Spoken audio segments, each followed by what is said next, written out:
Welcome to Copilots, the podcast where we watch not just the first episode of a show, but also the second. Some shows just don't have the best pilot episode, and giving it that second chance might just sway your mind. Here, we take that chance for you and let you know our opinion on if a show deserves more than one shot. I'm Justice. Alongside me is my co-pilot, Josh. Now, let's get ready for takeoff. Your in-flight entertainment this week will be Smiling Friends.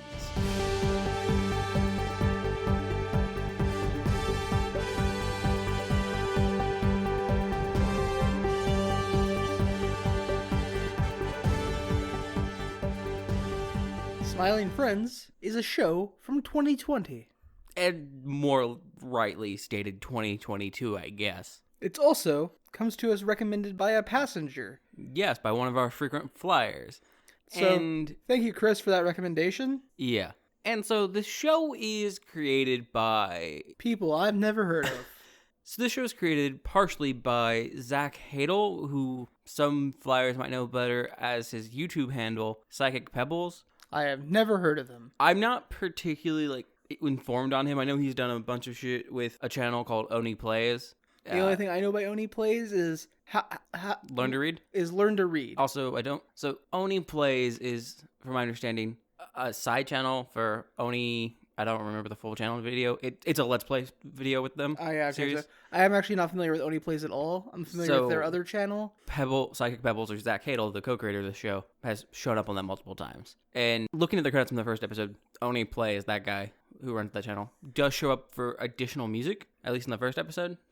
But really, it's just this. He's a YouTube creator who got, I assume, really started on Newgrounds, because I know that's where a lot of them started. You know, it's weird to think that there was a time before YouTube in the internet video hosting world. Oh yeah, Newgrounds started pretty fucking early. In fact, the guy who made Newgrounds shows up in episode 1. Tom Fulp? Yeah. If you say that's his name, I'll believe you. Yeah, he created Newgrounds. I think he has another company called Behemoth.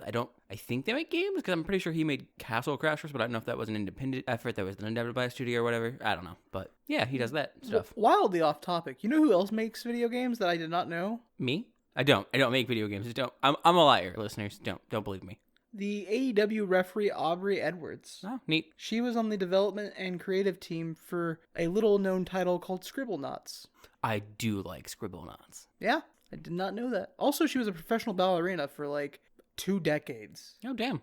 But anyway, so I guess with that little background tied. So, Smiling Friends opens with the title on the screen, flashing in colors with erratic music playing. I called it frenetic, but okay, close enough. I would caution a seizure warning. Yeah, almost. The colors aren't super bright, but they are quickly moving, and there's a lot of sound. So then we open up on a giant round building that's in the shape of a smiley face. Do we see the building when we first start? I'm pretty sure we just start inside the building. We might just cut out. Yeah, we cut out later, but we just start inside the building with a yellow hooked-nosed individual and a yellow friend, purple friend, red friend, and green friend. Yeah. Honestly, at first, I didn't know the green one was a person. It was so small, I just assumed it was a stuffed doll or some shit sitting on a beanbag chair. How could you discount green friend? Green friend has a wizard hat. He does. And so yellow and purple are sitting there talking, and we immediately get the purple friend's name. He's this little round thing with one piece of hair on top of his head, and his name is Pim. And they're watching TV. Well, Pim is showing yellow friend a video. Well, yeah, but we don't exactly know that at first, because they're sitting just watching, and then yellow's like, "Can we watch something else?" And Pim is just like, "No." We're almost to the good part. Yeah, so then yellow friend's just like, okay, turns around and sees red guy, who's completely nude except for a blue necktie. He's not wearing clothes. Does yellow friend wear clothes? Yeah, he's wearing an orange hoodie and jeans. Oh yeah, he is. Everyone else I've seen, except for one other character in this episode, who is voiced by Finn Wolfhard. You might know him from Stranger Things. Wait, is he a Stranger Things kid? Yeah, he's in Stranger Things. He's the main. I wouldn't say the main protagonist kid. Yeah, okay. I don't know if main's the correct term, but everyone. He's the fan favorite. He's the one that hosts 11 in his house and stuff. He was the one in the pup music video. Yeah, more importantly, he's in pup music videos. So yeah, so Alan and Red Friend, whose name we learn is Alan, is on his hands and knees in the corner of the kitchen, putting broccoli on mouse traps because his cheese has gone missing. His precious cheese. So he thinks they have a rodent problem. Well, initially he accuses them of stealing his cheese. Well, no, he says, "I think we have mice, unless one of you took my cheese." He's passive aggressive about it, but he accuses them of stealing his cheese.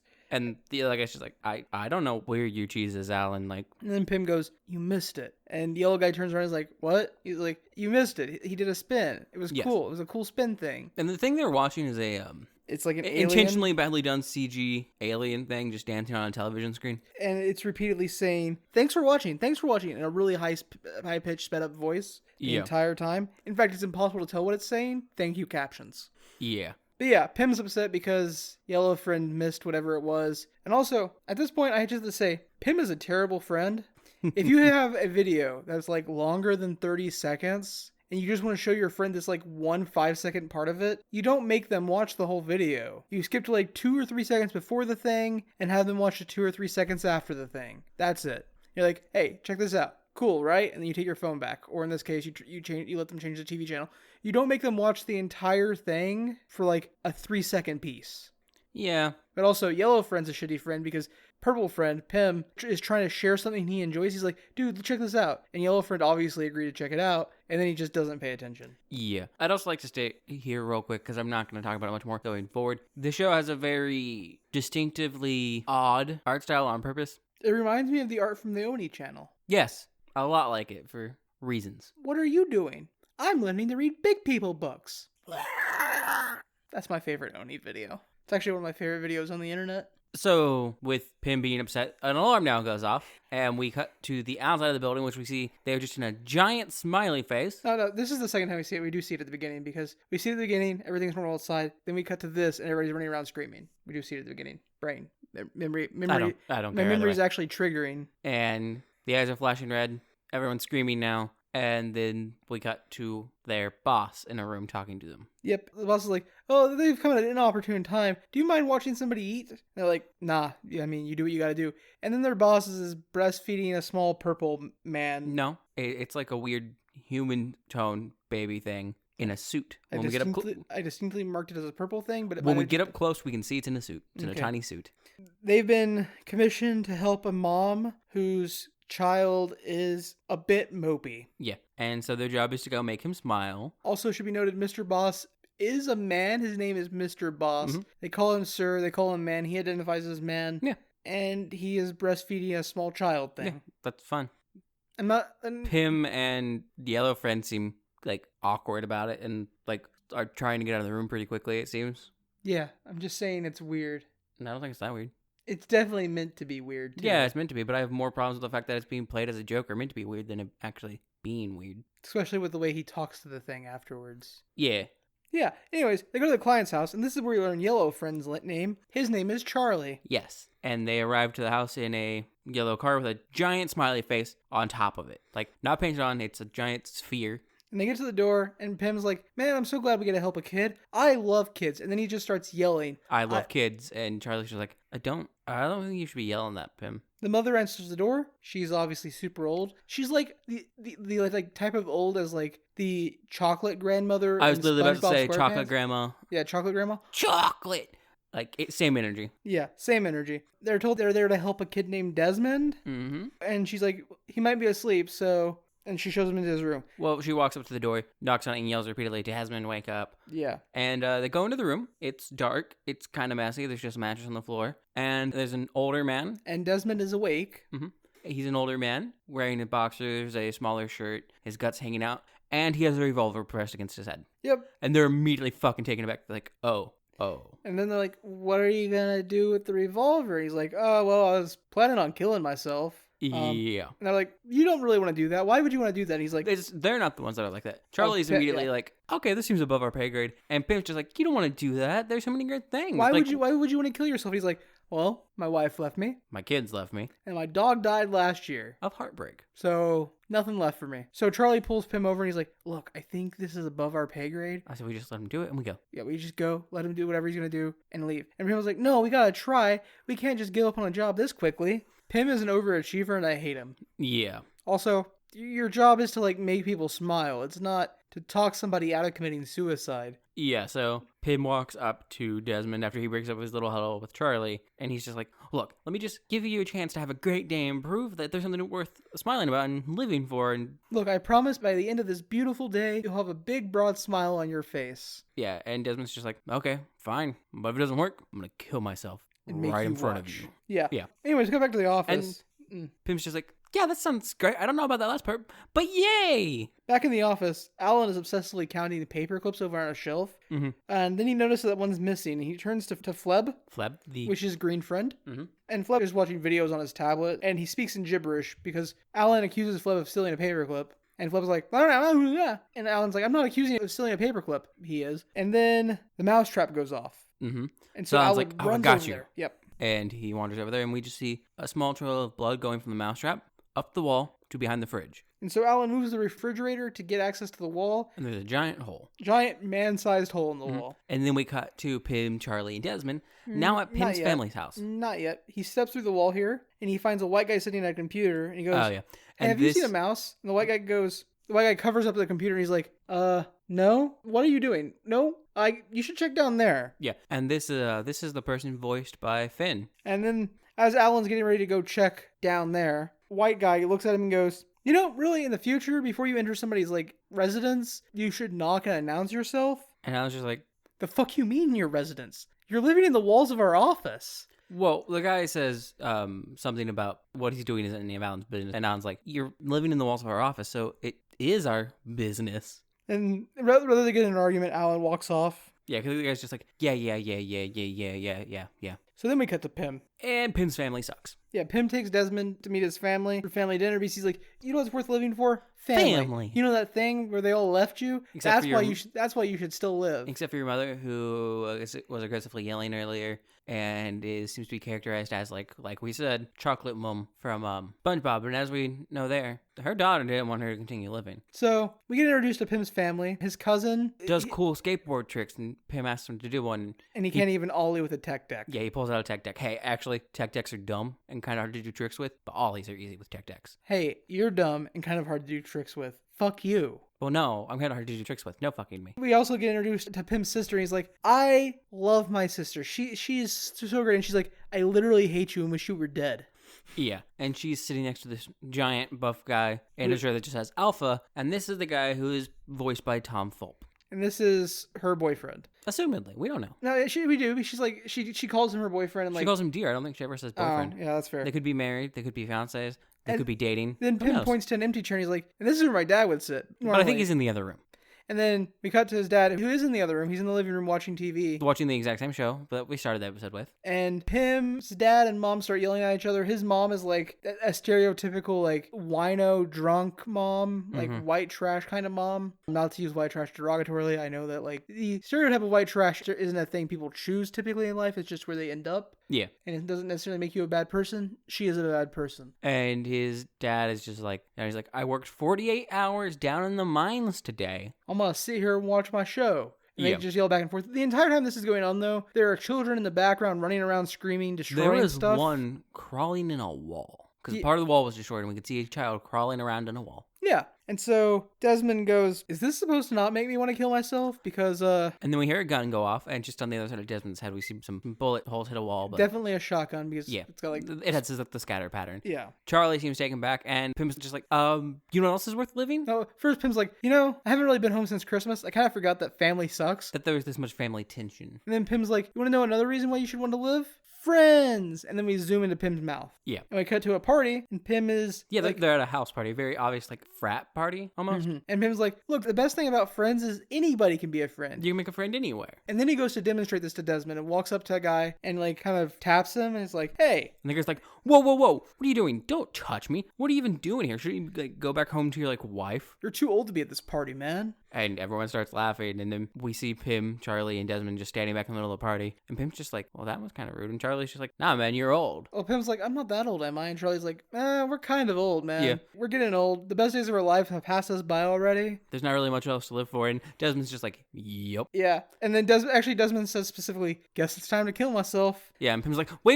You know what else is worth living for? And he's like, Daveland. He's like, I know the perfect place that will make you happy. And then we cut to a theme park, which is covered with a generic guy's face, and it's Daveland. Yep. Desmond even asks, like, who Dave is. And Pim's like, he's right over there. You can meet him. He founded Daveland. Yeah, Daveland. He made it. So they go on some rides, and Pim's like, this is where I come whenever I get upset. Mm-hmm. They have a nice montage. And then we're back to Alan. He's now crawling through the walls with a flashlight in his mouth, following the sounds of some scuttling. And then he finds a small purple man. Yes. With a missing hand and his tiny block of cheese trapped under its arm. And I was just like, oh, you're not a mouse. And the thing's whimpering in a corner. And I was just like, don't worry, it'll be fine. It's going to be okay. Could you please give me back my cheese? And then the thing stabs him with a paperclip that was missing. And runs off and hides in what looks like a giant nutsack. A giant purple nutsack. I called it a damp, meaty flesh cocoon. It made me think of the rack nests or waste things. It's hard to tell what they're supposed to be in Borderlands 2. Which also look like giant nutsacks. I guess. That's not where my mind went, but okay. It was drawn to look like a nutsack. I mean, probably. I'm not good at this stuff.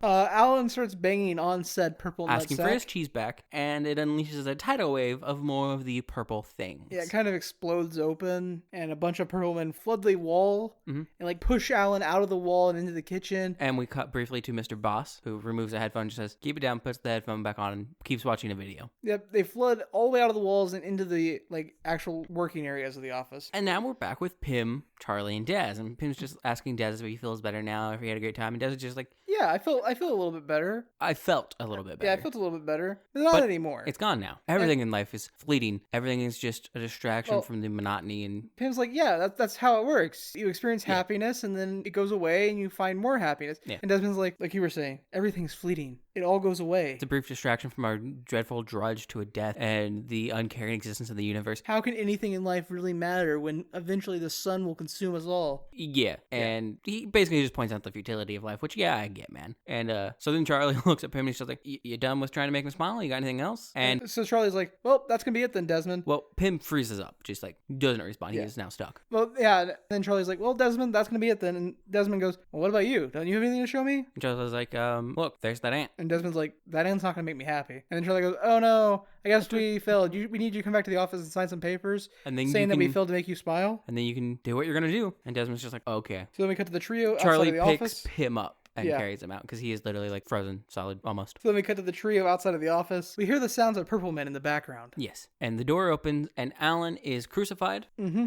And then we see one of the purple things take a spear and stab him in the side. In case our Jesus allegory wasn't enough, we do need to indicate that yes, he's not just a normal person being crucified. This is definitely a Jesus allegory. His hands are tied. There are then nails through his hands and his feet. And then we have to stab him under the side of his rib into his lung just so we can drain that blood out that has gathered and sat there to confirm that they're dead. And then Alan screams about wanting his cheese back. And the entire time this is happening, the army of purple men is like fighting and killing each other. Some of them are fighting and killing each other. Some of them are attacking him. Some of them are just like cheering at him being. And then one of the small purple men see the trio enter into the room. The initial one, because it's missing a hand and has a paperclip. And he takes a sharpened paperclip and he runs charging at Desmond. And then Desmond steps forward and takes the revolver that he's had against his head this entire episode and points it at the little blue man. Purple man, and splatters him all across the floor. And then Charlie steps up and he like pats Desmond on the shoulder. He's like, it's okay, man. You had to do it. He was coming for you. And then Desmond smiles and goes, that felt good. We cut to a commercial. Mm-hmm. It's Desmond now looking a lot better. He has a nice full head of hair. He's wearing a suit. And it's a commercial for Desmond's Blibbly Control, a Blibbly extermination service. We get a montage in here of him hitting them with hammers, shooting them, setting them on fire, gassing them, whatnot. Mm-hmm.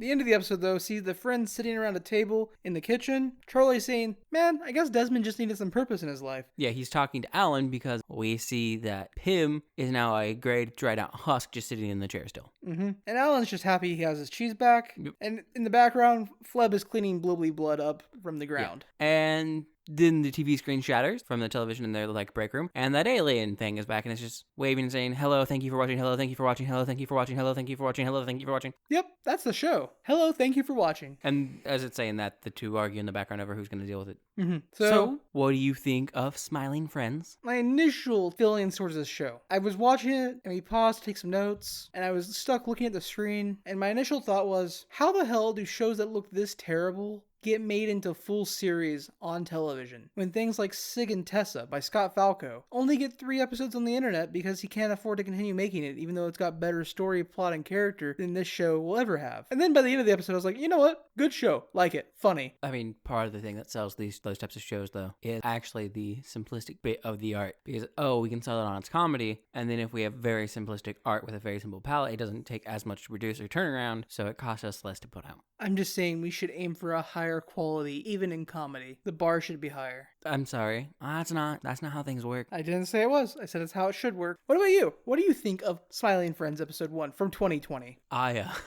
This is very much art style I do not like. I just don't. It's never been a type of art style I really enjoy. Like, some of the styles like they use, like they zoom in on him at the end when he's in his great out husk, which is going for the hyper realistic.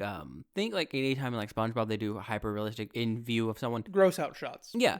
Literally, cartoon gross out shots. Those are things that exist. Yeah, I think, and like, they're fine. Ren and Stimpy probably, like... Oh, Ren and Stimpy made it so fucking popular. Yeah. And, like, it does a gross out shot on that, but a lot of its style isn't as hyper-realistic gross out, but it does use, like, a similar gross out style for a lot of stuff. And, like, it's never been my favorite art style. I'm fine with gross out shots here and there, because, like, they accent the moment or comedy bit, but overall, I'm not a fan of it the entire time, and that's kind of what the show does. We did forget to mention the title of this episode. The title of episode 1 of Smiling Friends is Desmond's Big Day Out. Yes. Just for anybody that was wondering. It's not called Pilot. It's not. That takes us to episode 2. I mean, I wasn't done. Oh, I'm sorry. That was just my thought on the art. I don't like most of the comedy in it because a lot of its comedy is weird sounds, funny thing, look, or it's the gross out bit. But there are good moments here that I enjoy. Really, when it's not doing its erratic, frenetic comedy or its weird, manic comedy, I like the darker comedy bits, the black comedy bits involving Desmond, basically. The 2 best comedic moments from this episode are right after Pim is like, by the end of this beautiful day, you'll have a broad smile on your face. And Desmond goes, well, okay, but if I don't, I'm going to kill myself and make you watch. And when it says make you watch, it distorts the tone and drops it low, and we zoom in on his face a bit, and that's fun. That's fucking hilarious. And the second one is after Alan goes into the wall and he's talking to the white guy, and they have their, like, little bit of banter. Yeah. Like, I was also pretty amused by the overdone Jesus allegory. Oh, really? I found it amusing. I thought it was hilarious when Charlie went to console. Oh, no, that was also great. Like, the Desmond, darker moments. He like, goes to console Desmond, and Desmond's like, I don't need consolation. This is the most alive I've felt in years. Yeah, I don't know. I think it's just the cartoon satirizing and imagery of Jesus equivocally on a cross being stabbed with the spear of Longinus and all the people. That done in cartoon format where it's all just ridiculous and the characters are weirdly drawn, not vaguely human, really represents how amusing I find Christianity overall. Have you ever felt the thrill of killing a man? I have. Like, that's just Desmond. He's just like, have you ever felt the thrill of killing a man? Anyways, now it's time to fast forward 2 years to episode 2, Mr. Frog. Which came out January 2022. Literally last month. Yeah. So this show was originally on Adult Swim for their April Fool's thing. They do it a lot. They just have a show. A lot of the times, the shows may not get picked back up. It's kind of their test zone of like, look, here's the show. And if no one likes it, haha, it's fine. Funny, it was a joke. But if people do, we'll option it for a show. And so they optioned this, and then pandemic stuff happened, so it got pushed back to 2022. Yeah. Anyways, episode 2 opens with the same opening as episode 1. Title card, flashy lights, erratic music. Mm-hmm. And then we see a bug sitting on a rock. Yeah, we open with Mr. Frog Show. A show about Mr. Frog, who eats bugs. I'm Mr. Frog. Hello. I'm Mr. Frog. I eat bug. That's the show. Yep. And then we zoom out, and there's an actual live-action woman, which threw me for a fucking loop, dude. And in a very, I would say, almost Dateline-esque story bit here. She's reading a news story, and she's like, and that's how Mr. Frog, which ran for 47 seasons and launched something called Frogomania, came to an end a week ago when Mr. Frog attempted to swallow a TMZ reporter whole. I mean, she doesn't ever say he attempted to swallow him. She says that he was in his mouth, just in his mouth, for 7 minutes. No harm was caused. And during the bit about Frogmania, we see that he had toys, he had a giant convention. And when she mentions that it went bad and that he had a TMZ reporter in his mouth for 7 minutes, before, when she talks about the downfall, we see someone like firebombing a car. We see fires in the background. That's just a TMZ reporter in his mouth. Yep. The studio in charge of Mr. Frog Show is now reportedly looking for a new star to take the role of Mr. Frog. And then we got to the Friends' kitchen, where Charlie's bitching because he's like... So I wouldn't call it their kitchen. It's definitely like their business. Oh, no, like... kitchen. Yeah, like, the business is Smiling Friends, so it's the Friends' kitchen. Yeah. Capital F for Friends. Yeah. You know that's misleading. They're not... I don't even think they're friends. I think they're co-workers, so I don't think it's misleading at all. I think Pim considers him a friend. I think Pim considers all of them friends, but I also think Pim's an overachiever and a person that nobody wants to hang out with outside of work. Yeah, I can see that. I'd rather hang out with Alan. Yeah, Alan's the only reasonable person out of all of them. I mean, Charlie seems fine. No, he doesn't. In the first episode, as of what we know going into episode 2, Charlie seems fine. When the Duck Dynasty man said those racial slurs and shit, Charlie's the dude that was like, nah, he shouldn't be canceled. That's his show. Yeah. So, because, speaking of, that's exactly what Charlie says here. Charlie says, you can't replace Mr. Frog. It was his show. yeah. And, You know, like when they took Roseanne out of Roseanne. yeah. Charlie's the worst. So, Pim's just like, I've never seen the show. Is it any good? And Charlie's just like, oh, yeah, it's great. You only really need to watch seasons 4 through 17, though. You can ignore the rest. Because if you didn't catch it earlier, there were 47 seasons of Mr. Frog. In the background, we see Alan doing some dishes. Yeah, Alan just doing dishes. So while Pim and Charlie are talking about the frog thing, and Charlie's kind of, upset, Mr. Boss pokes his head in while he's chomping down on a nice big plate of spaghetti. He's just like, if you're that worried about it, you can go help him out. Yeah, it's our job to help people out. Go help him out. Charge him for your services. And He doesn't tell them to charge for his services, but, like, obviously they're going to. Their yeah, business. and Charlie's like, you know what? That's a great idea. And Alan turns around and goes, hey guys, has anybody seen Glep? He hasn't come into work today. We have no idea who Glep is. Yeah, and when Charlie agrees, Pim is very unsure because Pim's just like, really?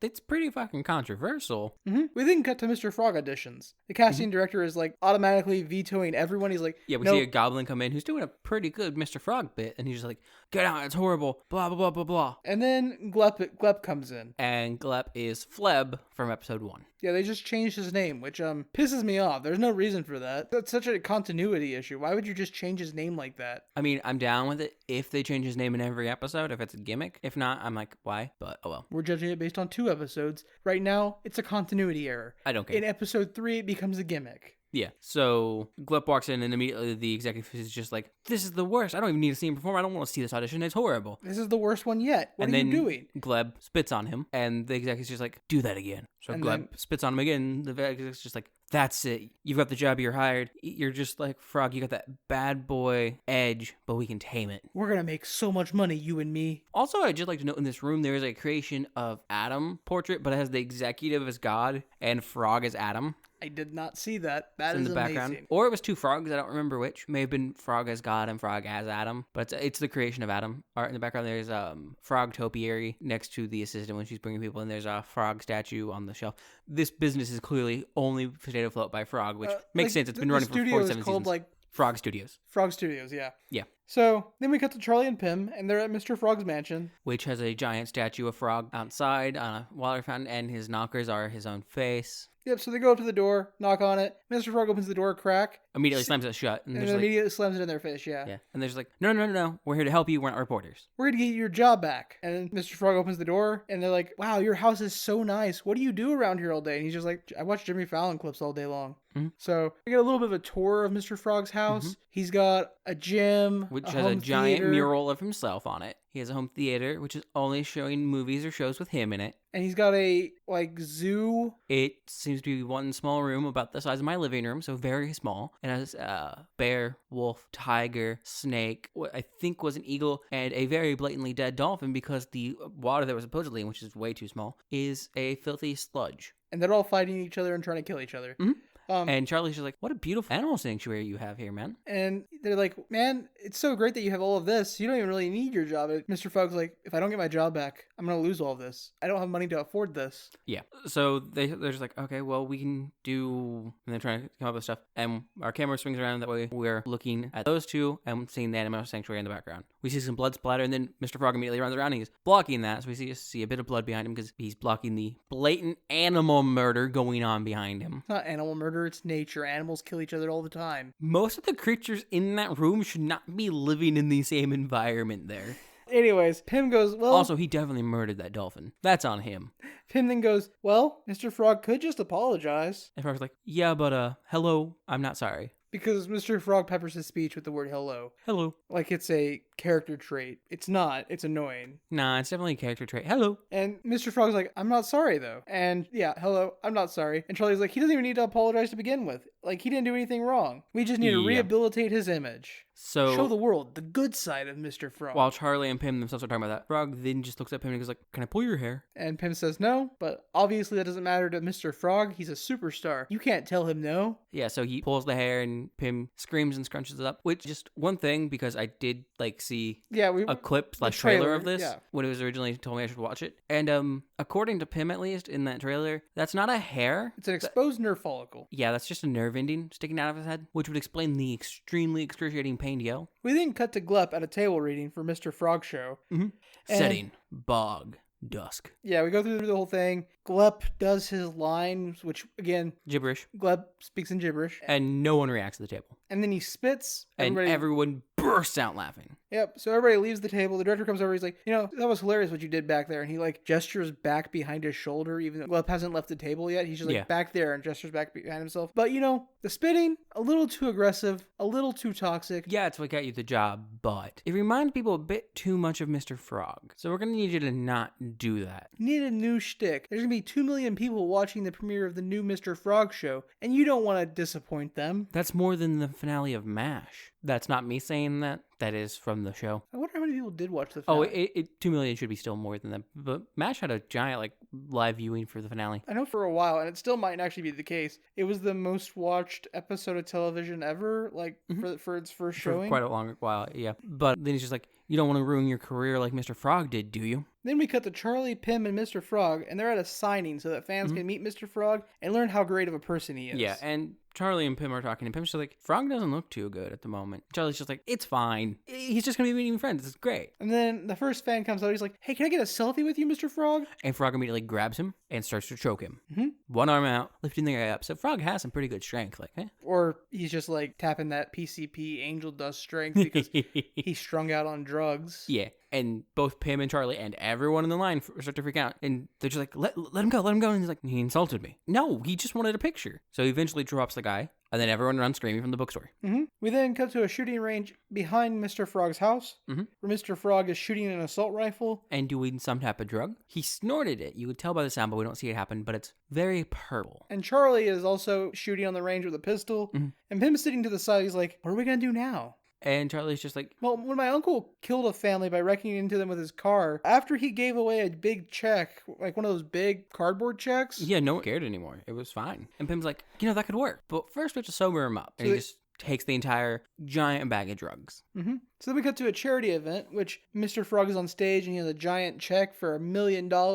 And he looks super pale and can barely speak. His mouth is super dry. And Pim, looks over at Charlie. He's like, I don't know if it was such a good idea to just go cold turkey. Well, Pim says that after Charlie's just like, I can tell you one thing. This isn't going to work. No, Charlie said, I can tell you one thing. This is going to work. I thought he said it isn't. No, this is. Okay. He was super confident. Got you. And Pim was like, I don't know if going cold turkey off those drugs was the right move. And so Mr. Frog is at the mic and he's thanking everybody for the opportunity to make amends. Yeah, and the woman who's going to receive the check is kind of trying to rush him along and reaches her hands out to grab the check. And somehow, using the check, Mr. Frog cuts her hands off. Both of them. So she falls to the ground screaming in pain and crying, and everyone runs away screaming. Pandemonium ensues. Yes. That night, Charlie, Pim, appalled. That night, in Mr. Frog's pool and hot tub. Frog just chilling in his pool, floating on a chair. And Charlie in a hot tub and Pim laying on a lounge chair. They're talking about what to do now. And Pim was like, somehow on drugs, it was worse. Somehow off of drugs. Yeah, somehow it was worse off of drugs. Yeah. Charlie's like, it's all right. I gave him sleeping pills now. And Pim looks over and is like, is it okay if he's in the pool with his sleeping pills? And Charlie's just like, no one's done anything crazy on sleeping pills. Charlie also tells Pim that he got the sleeping pills from his uncle, because his uncle had the sleeping pills to help him sleep after he ran through a crowd of people in a car. Yeah, he needed the sleeping pills in order to sleep after just murdering people with his car again. And Pim was just like, your uncle sounds like he gets in a lot of car accidents. And Charlie's just like, yeah, he loves his cars. Yeah. And then Pim's like, I don't even know what type of platform would let Mr. Frog on to speak anymore. And then Charlie has an idea. And then we cut to the Jimmy Fallon show. Frog is sitting in the chair, Fallon's greeting him, and Fallon's just like, man, we've been friends for so long, it's kind of hard to see this. I'm feeling kind of sorry for you, man. It sucks. And Frog's just like, yeah. And Fallon then goes, what's the hardest part of working on the Mr. Frog show been? Yeah, what was the hardest part of working on the Mr. Frog show? And Mr. Frog's like, well, it was working with all those filthy.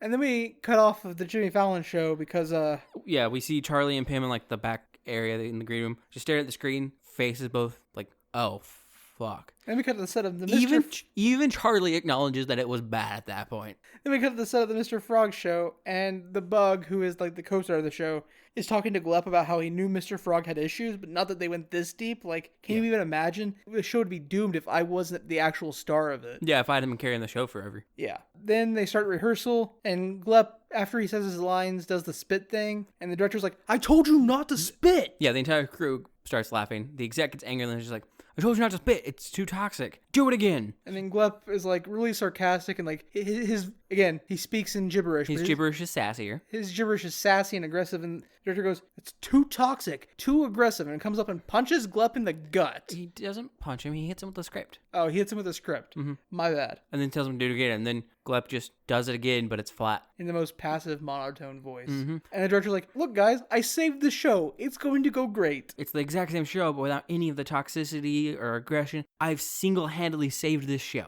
Mm-hmm. We then cut back to Charlie and Pim, and they're talking to Mr. Frog, and they're like, look, you've been blacklisted, you've been deplatformed, the new Mr. Frog show starts tonight, your career is over. You're never getting another job in the industry. Yeah, well, they start saying that after Mr. Frog, who is so fucking disconnected from everything, starts this scene with, so do I have my job back now? Oh yeah, I forgot that part. So, after they're like, your career is over, Mr. Frog walks over, picks up a photo, and he's like, maybe I should just do what I should have done in the beginning. Mm-hmm. Hello. Yep, and then we cut to the Frog Studios, where the director is introducing the new version of the show to the live audience. The new and improved Mr. Frog show. So Glep does his bit as told. The audience hates it, boos. And the executive is just like, why do they hate it? We spent so much money on this. $2.5 million on this. They should love it. What's wrong? And then Mr. Frog bursts into the room. And everybody cheers. And he goes up to the mic and he's like, look, I really just need to apologize for everything I've done wrong lately. And then the executive cuts him off before he can finish, or actually get the full apology out. And he's just like, no one wants to hear from you. You're over. You're done. In fact, here's the contract that proves it. Everybody knows how toxic you are now. And then Mr. Frog pulls a Gitrog monster and just eats the motherfucker. Yeah, we see some blood on his mouth. The audience cheers. We see the television viewers at home cheering. We see people in the office cheering. Yeah.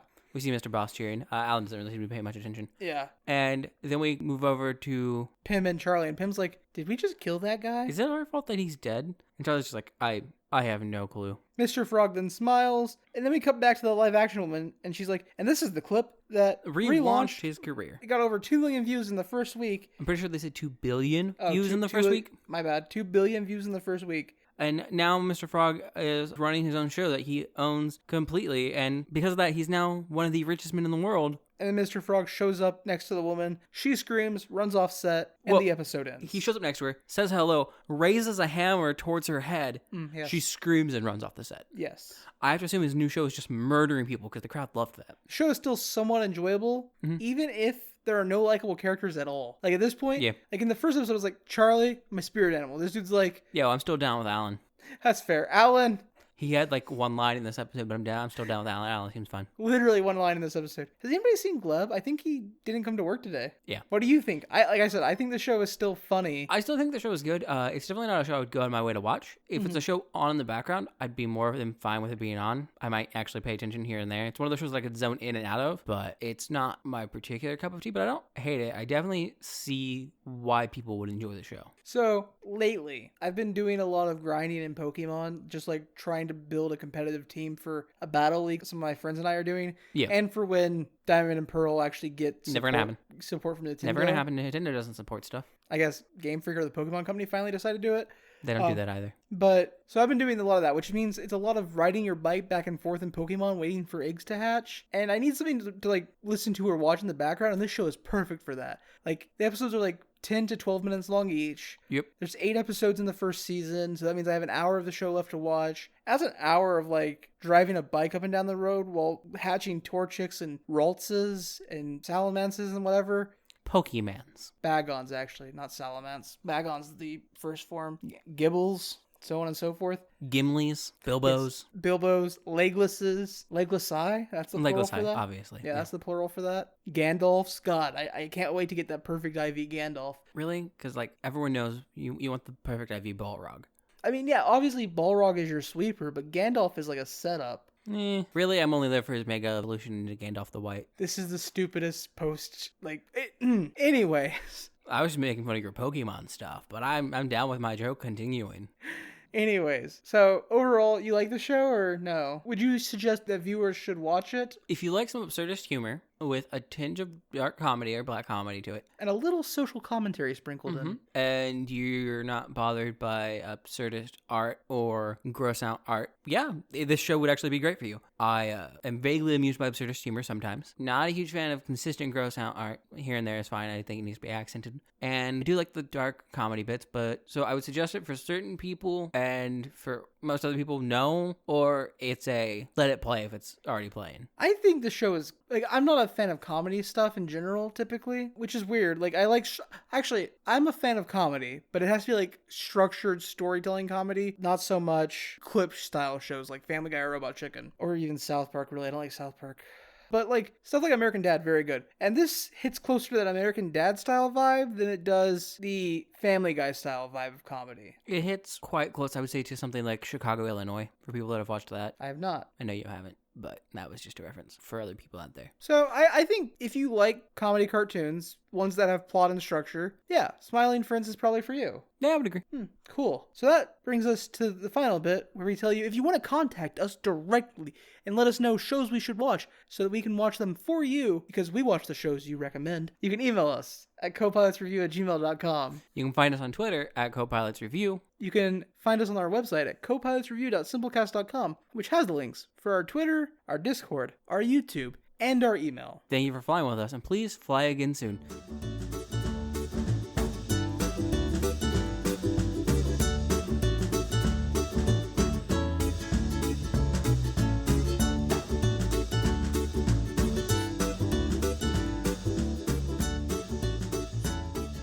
Thank you for watching. Thank you for watching. Thank you for watching. Thank you for watching. Thank you for watching. Thank you for watching. Thank you for watching.